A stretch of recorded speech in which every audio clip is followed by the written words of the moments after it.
Aujourd'hui, on va voir quel produit est-ce que tu peux utiliser pour faire ta reprise de locks. Avant même de commencer, il faut parler des termes. Pour faire simple, tes cheveux poussent et tu vas avoir en fait des repousses. Cette partie qui n'est pas loxée, en faisant une reprise, on va faire en sorte qu'elle puisse devenir une locks. Je sais pas si tu es au courant, mais cette technique, elle n'est pas adaptée à tout le monde. Les personnes qui ont les cheveux lisses, ondulés, vous, c'est mort. Mais vous pouvez très bien utiliser le twist juste pour faire des coiffures. Genre si vous avez un mariage, soirée ou quoi que ce soit, on peut vous faire un retwist juste pour la coiffure. Rien ne vous interdit de le faire. Mais si vous voulez vraiment faire une reprise des repousses, qu'elles deviennent une locks, là, pas le choix, vous serez obligé de passer par le crochet. Par contre, pour tous ceux qui ont les cheveux afro ou les cheveux bouclés, genre de type 3C, 3B la limite, vous pouvez faire vos reprises en retwist. Donc en réalité, la reprise de locks, on l'a fait juste parce qu'on veut avoir une locks uniforme et qu'on veut pas aller sur un freeform. Pour ceux qui ne connaissent pas le freeform, c'est lorsque tu vas commencer tes locks avec n'importe quelle technique, donc twist au peigne, crochet, etc., vanille, peu importe, et que tu vas laisser ensuite tes locks pousser comme elles veulent sans jamais faire de reprise. Et là, on va parler de semi-freeform. L'avantage avec cette technique, c'est qu'elle est vraiment facile à faire. Genre, n'importe qui peut la faire. À partir du moment où tu sais séparer les cheveux correctement et les choper tous ensemble, tu les tournes idéalement dans les sens des aiguilles d'une montre. C'est comme ça que font généralement les locticiens ou bien même toute personne lambda. On tourne le cheveu dans le sens de sa boucle,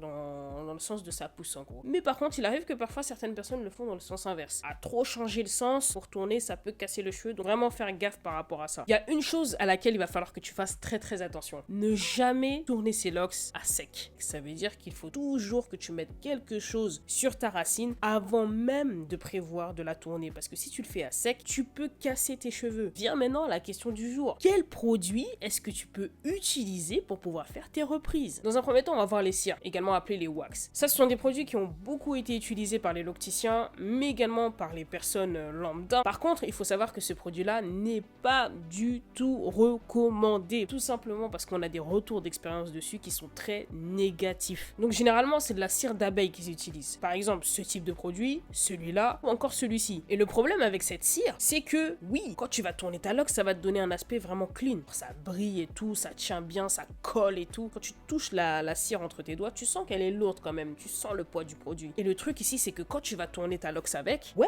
ça va être clean, ça va être lisse, ça va bien briller. Mais quand ça va sécher et que ta loque va commencer à prendre avec ce produit-là, il est tellement lourd qu'il va rester accroché à ta loque. Quand tu vas vouloir laver tes cheveux, tu vas galérer à l'enlever, voire même pas réussir. Et tu vas être obligé de faire un décapage, 2, 3, 4, peut-être même une restructuration de locks parce que tu vas commencer à avoir des traces blanches dans tes locks. Et c'est là qu'on va commencer à parler d'accumulation de produits, des résidus qui sont restés dans tes locks que tu n'arrives pas à enlever. T'en paniques parce que maintenant tes locks elles sont toutes blanches. T'as l'impression qu'elles sont toutes sales. En fait, t'as juste plein de produits qui est coincé dans ta locks et qu'on n'arrive pas à enlever. Tu sais, quand j'ai commencé mes locks, j'étais comme toi. Je suis arrivé là, je connaissais rien, je savais rien, j'ai testé les trucs parce que je voyais que les gens testaient, disaient que c'était bien. Du coup, je le faisais et je l'ai fait. Et c'est que bien plus tard, quand j'ai commencé à avoir des traces blanches à l'arrière de ma tête, que j'ai compris qu'en fait, c'était la cire que j'utilisais qui n'était pas bonne. Donc cette cire-là, poubelle, je l'ai jetée. Dis-toi qu'aujourd'hui, je fais mes reprises à l'eau. Après, l'autre truc ici important qu'il faut dire, c'est que la cire, elle est tellement lourde qu'elle va venir également alourdir ta locks. Genre, elle va lui enlever sa souplesse, sa légèreté, ce qui fait que on n'aura pas un truc bien souple, bien, tu vois, genre soleil au vent, je sais même pas comment dire. Ah oui, dernière chose pour les cires, on m'a déjà demandé si on pouvait utiliser de la cire, comment ça s'appelle déjà la Red One. On m'a déjà demandé si on pouvait utiliser de la Red One pour faire son départ de locks ou faire ses reprises. Interdit. Ne mettez pas de Red One. Vous avez jamais essayé de faire des baby hair avec la Red One et genre au bout de quelques heures vous avez des traces blanches? Maintenant imaginez dans votre locks, ça va être une folie. Donc là pour le coup, si tu devais choisir entre de la cire et du gel,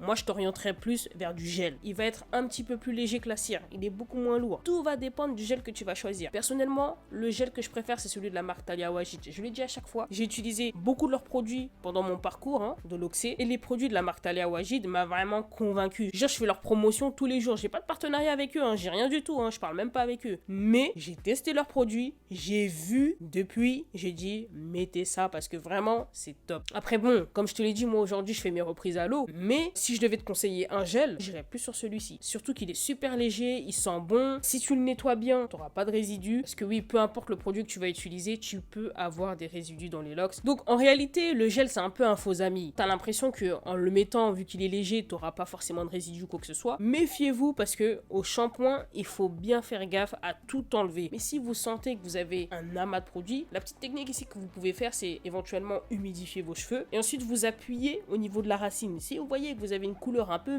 bizarre, un peu grise. Bref, c'est pas clair. L'eau, elle est pas claire. Ouvrez vos racines et enlevez vraiment tous les résidus qui sont restés coincés dans vos locks. Venons maintenant aux produits naturels. Voir dans un premier temps les gels végétaux. Quand je dis gels végétaux, ça va être par exemple l'aloe vera, que vous pouvez très bien acheter en magasin ou la faire vous-même avec la plante directement que vous allez acheter à Auchan ou je sais pas où. Et vous pouvez également utiliser le gel de lin. J'ai déjà essayé de le faire personnellement. Franchement, c'est pas très compliqué. Vous achetez les graines de lin, vous les faites bouillir dans une casserole et après vous transvasez le tout. Franchement, c'est plutôt facile à faire. Par contre, mettez pas beaucoup de graines dans la casserole parce que plus vous en mettez, plus ça devient compact et plus le produit est lourd. Donc il faut vraiment le rendre le plus léger possible. Franchement, j'ai déjà essayé sur certaines de mes locks. J'ai pas eu de résidus particuliers au bout de quelques jours. D'ailleurs, parmi mes abonnés, j'en ai certains qui m'ont envoyé des messages et qui m'ont dit qu'ils faisaient leur reprise avec le gel de lin et qu'ils n'avaient jamais eu de problème depuis plusieurs années. Donc top. Autre produit que tu peux utiliser pour faire tes reprises de locks, ça va être l'huile. Ne pas mettre beaucoup d'huile. Tu peux avoir des accumulations de produits encore. Franchement, il faut vraiment faire gaffe avec ça, avec les locks. C'est une folie comment ça peut être chiant quand tu laisses pousser tes locks et que t'as plein de trucs dedans. C'est vraiment relou. Ne mettez pas d'huile trop lourde, genre huile de ricin ou huile d'alma. Allez plutôt sur des huiles légères, l'huile d'argan, l'amande douce, etc. Après, le seul inconvénient ici que vous pouvez avoir, c'est que si vous mettez des huiles lourdes, ça peut accrocher beaucoup plus facilement les poussières. Ça peut être un peu compliqué sur le long terme. Mais sinon, les reprises à l'huile, vous inquiétez pas, c'est aussi bien que des reprises au gel. Au début, j'étais convaincue que si je ne faisais pas de reprise au gel, je ne pouvais pas avoir de locks bien lisses au niveau de la racine, un résultat bien clean, alors que non.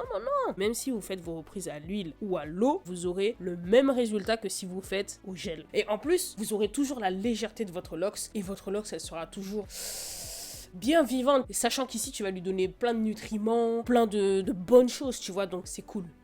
Et enfin, dernière chose, dernier produit, bon c'est pas un produit, mais bon, le même truc que je dis depuis tout à l'heure, l'eau. Faire des reprises à l'eau, c'est top. Voilà la team, je vous ai présenté donc tous les différents produits que vous pouvez utiliser pour tourner vos locks. J'espère que cette vidéo vous aura aidé. N'hésitez pas à me dire en commentaire si vous voulez que j'aborde certains points précis lors d'une vidéo. Et puis, je vous ferai ça, donc en attendant, je vous dis peace, ciao l'équipe, et on se revoit pour la prochaine.